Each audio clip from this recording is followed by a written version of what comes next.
Welcome back, Ironheads, to part 2 of the thick Mosaic Damascus coffin-handle dagger build, where things get real, the pattern starts screaming, and we turn this chunk of steel into something beautiful enough to make your screen jealous.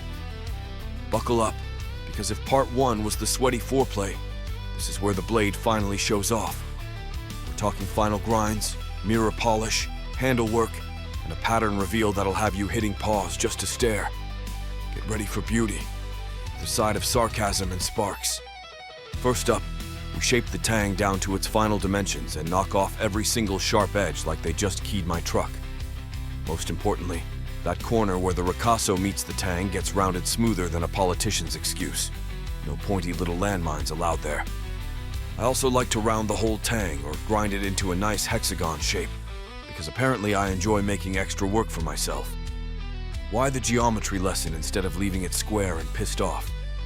Because sharp corners are sneaky little stress risers that sit there quietly, plotting to crack your handle scales, split the epoxy, and ruin your whole day like a surprise audit. Rounding everything spreads the load like a generous aunt at Thanksgiving. The hexagon? That's next level petty. Flat sides give the scales something to actually grab onto, so the whole handle doesn't spin like a cheap fidget spinner when you're trying to look cool stabbing things. Basically, I'm baby-proofing the inside of a murder weapon so it lasts longer than my attention span. You're welcome, future you. Next, because I clearly have trust issues with my own hands, I like to put all my expensive machinery to work whenever it can save me from my own incompetence and give me stupidly tight tolerances. So we're laying out the guard with the laser engraver. I designed the whole thing on the computer first, so I know it's perfectly symmetrical. Because God knows my freehand skills look like they were drawn by a raccoon on Red Bull. Then I laser that bad boy directly onto the steel like the overcompensating perfectionist I am. No pressure or anything. As long as I don't screw up the grinding later, we're golden. After cutting the stock down to a more usable size, I square everything up around the design, then move on to the sacred tang hole. I mill it out nice and close, sweet-talk it with a little filing, and then hammer the guard down onto the tang until it drops into place with that perfect, smug, I was made for this fit. Because nothing screams quality like a guard that fits tighter than your jeans after Christmas dinner. With the tang now all shaped up and every sharp edge banished to the shadow realm like it personally offended me, it's time to pick the handle material. For this dagger, I went with stabilized curly birch. Or wait, is it curly maple? Honestly, at this point it's just that ridiculously pretty curly wood with those insane natural swirling colors and rich tones that look like Mother Nature got drunk on fancy cocktails and decided to flex on everyone.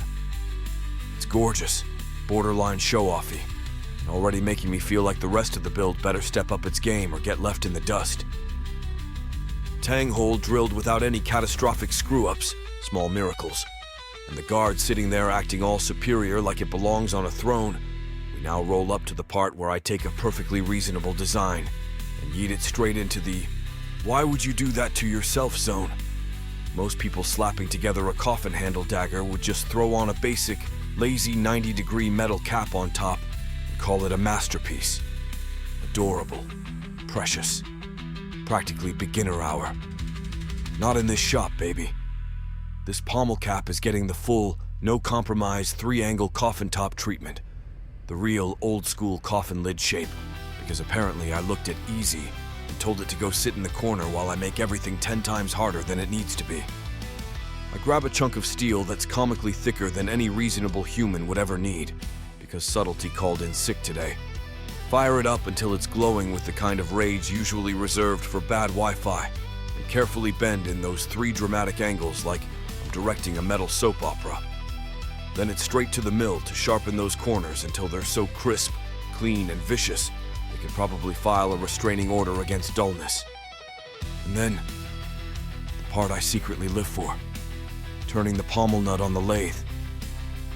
I'm not even exaggerating when I say this might be my favorite damn thing in the entire workshop. Watching that rough chunk slowly transform into a perfectly threaded, silky smooth, mirror-shiny little masterpiece, while the chips fly and everything just clicks. It's dangerously satisfying, like blacksmith ASMR on steroids. I may have developed a full-blown obsession with turning pommel nuts. Don't judge me. I've accepted my fate. Send more brass or don't. I'll just keep turning them anyway.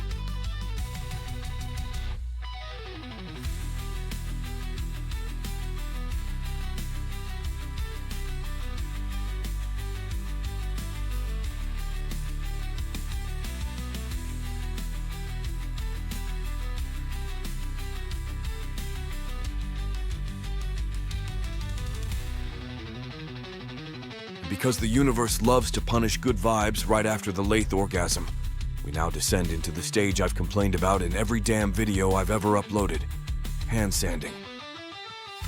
Yup, we're taking this blade from kinda acceptable to holy shit that's a mirror by hand. One painfully slow grit at a time, all the way up to 1,500 so the etch can finally explode like it just won the lottery. No power tools allowed here. Cook the temper faster than I cook excuses for skipping leg day. I've literally stressed how mind-meltingly tedious this is, more times than my wife has stressed about my tool budget. Hours of repetitive rubbing that makes you wonder why you didn't just become an accountant and call it a life. So while I sit here turning my fingerprints into abstract art and slowly questioning every life choice that led me to blacksmithing, let's crank up some nice, soothing music, dim the shop lights, pretend we're in a fancy spa montage instead of the seventh circle of repetitive motion hell. Grab a cold one, put your feet up, and zone the hell out with me. I'll be over here quietly dying inside. But hey, at least the pattern's gonna look ridiculous when we're done. You're welcome for the free ASMR therapy session.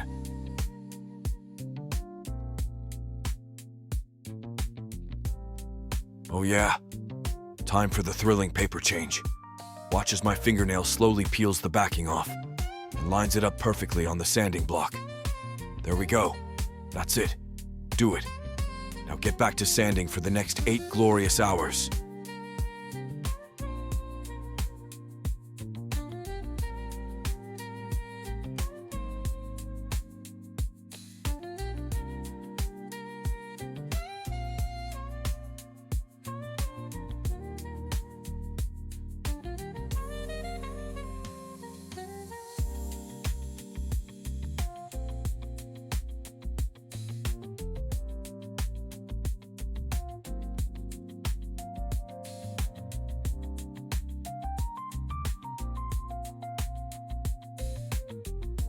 Oh yeah, Ironheads. You didn't actually think I was that cruel, did you?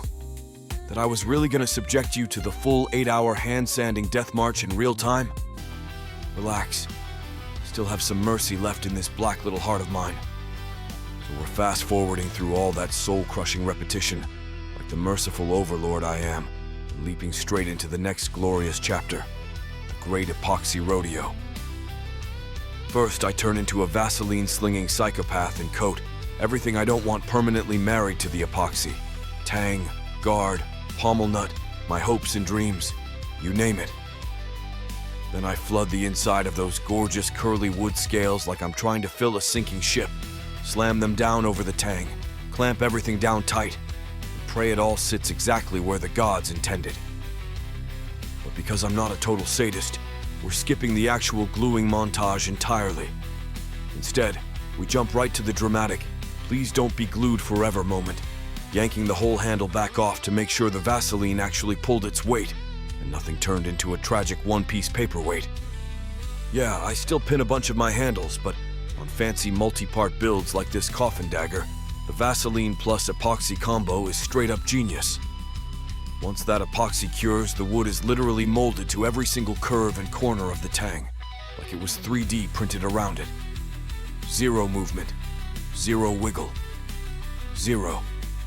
Why is my handle spinning like a cheap fidget toy? Moments ever again. Test fit passed with flying colors, so now it's time for the part that separates the real degenerates from the weekend warriors, shaping the actual handle. This is where grown men develop a 1,000-yard stare. You'll see me planted in front of the grinder like a statue of regret, slowly coaxing this thing into its proper coffin shape, then switching over to hand files for all the finicky little details and perfect lines. because nothing says peak life choices like spending the next several hours delicately sanding and filing while desperately trying not to accidentally ruin the mosaic blade you just spent 2 weeks babying. Send coffee or therapy, preferably both.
Finally, after what feels like 3 lifetimes of grinding, filing, and hand sanding until my fingers filed a complaint with HR, we're actually done with the dusty torture chamber. The handle is shaped, the blade is mirror smooth, and everything looks dangerously close to finished. Now comes the part where I play mad scientist with cleaning products. I hit the entire blade and every metal part with Dawn dish soap. Yes, the same stuff you use on greasy pans, followed by a liberal baptism in 90% rubbing alcohol. Why go full germaphobe and make sure it's 100% oil-free? Because any leftover finger grease, honing oil, or stray skin lotion is the kiss of death for both etching and bluing. Oil repels the acid like a bad Tinder date, so your beautiful mosaic pattern comes out patchy and sad instead of popping like it should. Same with hot bluing. That chemical bath needs naked, squeaky clean steel to react evenly. One tiny fingerprint and you get blotchy, streaky garbage that makes you want to throw the whole dagger into the nearest volcano. So we scrub like we're prepping for surgery on a murder weapon. With everything sparkling cleaner than my conscience after tax season, we go straight into the deep etch on the blade. This isn't a polite little splash. We're letting the acid chew in deep, so that mosaic pattern absolutely explodes when the light hits it. Then another quick cleaning round, because apparently one bath wasn't enough drama, and the whole beautiful assembly, blade, guard, pommel cap, everything, gets lowered into the hot bluing tanks like it's checking into a very aggressive spa day. This is where the dagger stops looking like raw steel and starts looking like something that belongs in a museum, or a really stylish crime scene. Stay tuned, Ironheads. The transformation is about to get stupidly pretty. Forging hellfire, thick mosaic death. Let's ride.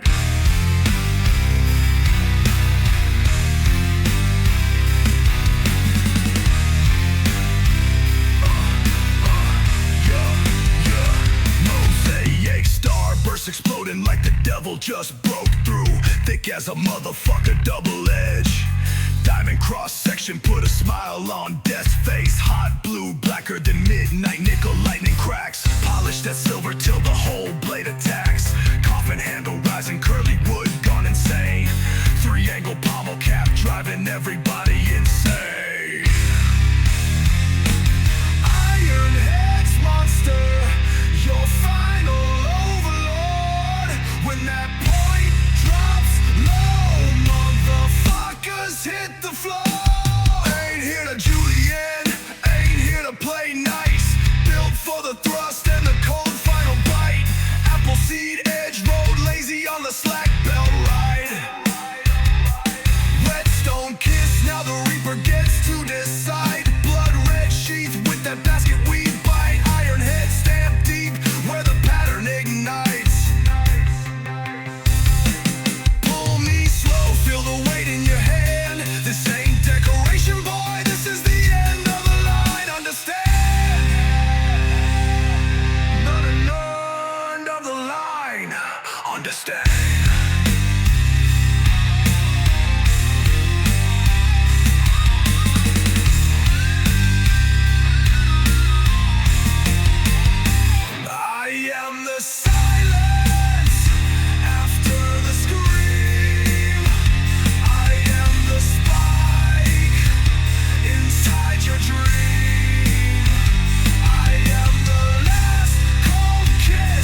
Damascus, reaper with the coffin pommel crown. Ironhead Forge me and the devil wrote it down. Ironhead.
Here we are, fresh out of the hot bluing tanks, looking like we just got a full-body tattoo from a very aggressive goth artist. The whole thing is now that deep, moody midnight black, except for one very important detail. The nickel in the 15N20 layers flat out refuses to play along with the bluing party. It just sits there being all bright, shiny, and rebellious, like the cool kid who never gets grounded. So now it's time to make that contrast absolutely scream. I grab a sheet of 3000 grit sandpaper, wrap it around a stiff metal flat bar like I'm making the world's most expensive emery board, and go to work with long, full-length strokes down the entire blade. No half-assed little circles, no lazy wrist flicks. Smooth, deliberate, full-blade passes like I'm trying to polish the soul out of the steel. Every stroke wipes away just enough of the blued surface on the high nickel layers until they start flashing like fresh chrome under stage lights. The darker layers stay deep and moody, while the nickel pops like it's showing off at a car meet. It's stupidly satisfying to watch the pattern go from meh to holy hell, that's gorgeous in real time. Once the blade is singing under the lights and the contrast is properly obnoxious, we finally move on to the moment of truth. Final assembly. Time to slide that perfectly molded curly wood handle back on for the last time, drop the guard into place, thread on that ridiculously satisfying pommel nut, and torque everything down like it owes me rent. No more test fits. No more, let's see if it still moves. This is the real deal. The part where all the blood, sweat, sarcasm, and questionable life choices finally become one ridiculously beautiful dagger. Let's put this beast together.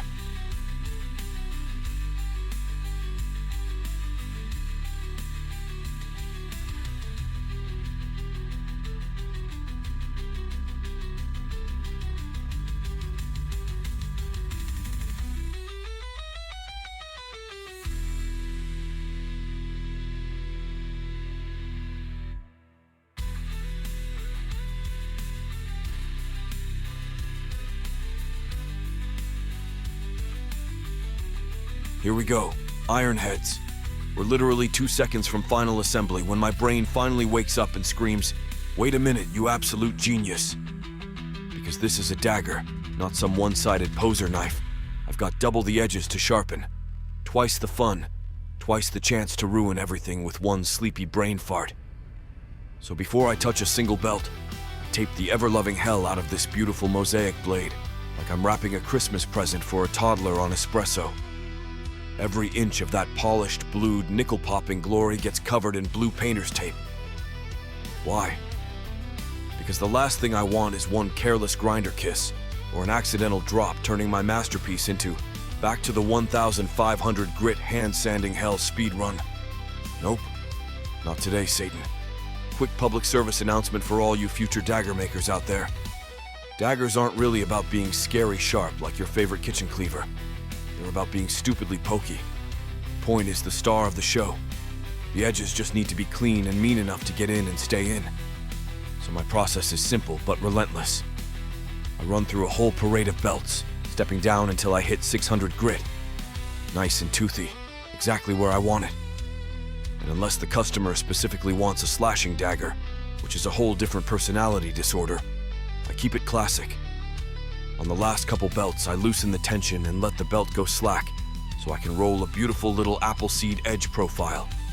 That gentle convex curve that just begs to slide into something and make it regret every life choice.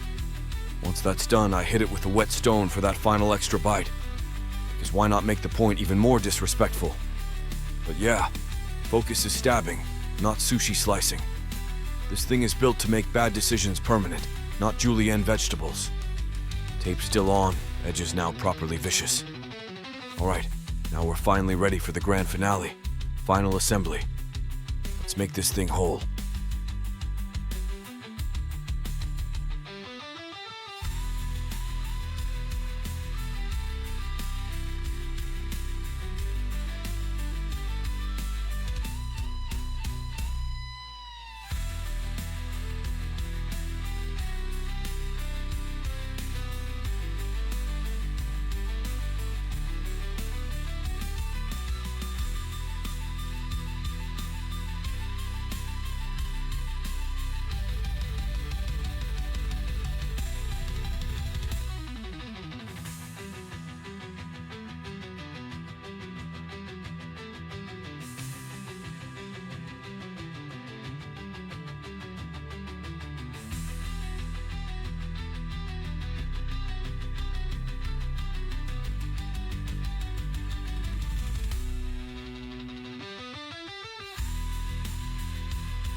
Here she is, Ironheads.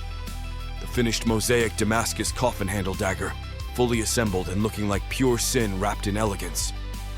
Holy hell, she turned out stupidly beautiful. Thick, aggressive, and way too pretty for her own good.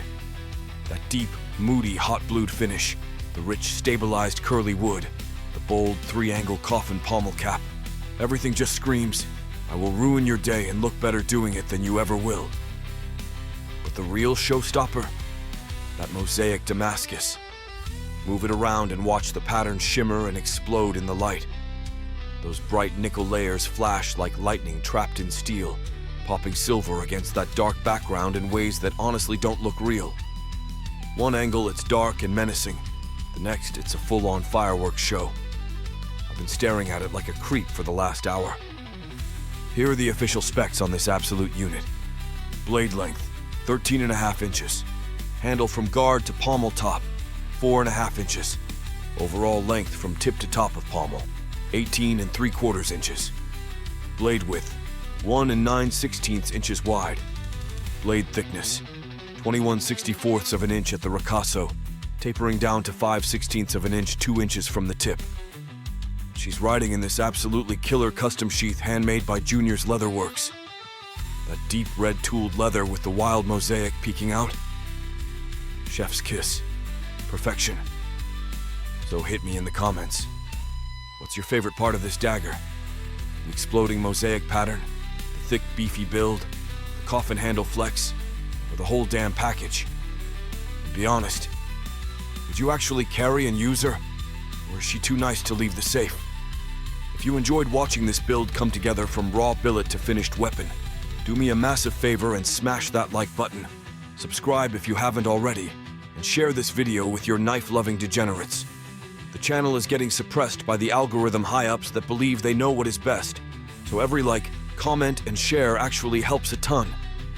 Till next time, whether it's another dagger, chopper, or some motorcycle madness, Ironhead Forge out.